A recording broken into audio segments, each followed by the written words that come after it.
Dikabarkan 85 orang tewas saat berdesak-desakan di lokasi pembagian sedekah lebaran di ibu kota Yaman, Sanaa, Rabu kemarin. Saksi mata mengatakan insiden dimulai ketika orang-orang panik mendengar suara tembakan dan ledakan listrik.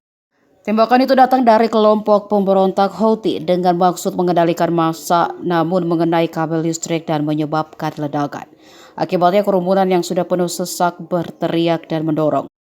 Tak bisa bergerak sementara lainnya berusaha menarik orang yang terkena dampak dari himpitan.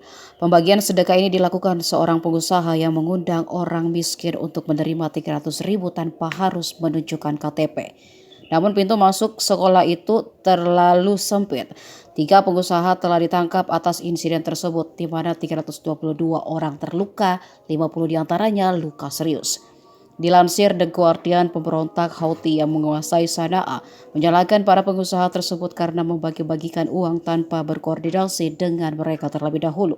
Sementara itu, para pengusaha menuduh Houthi melarang mereka mendistribusikan uang tunai secara langsung dan bersikeras bahwa setiap distribusi harus dilakukan melalui Houthi.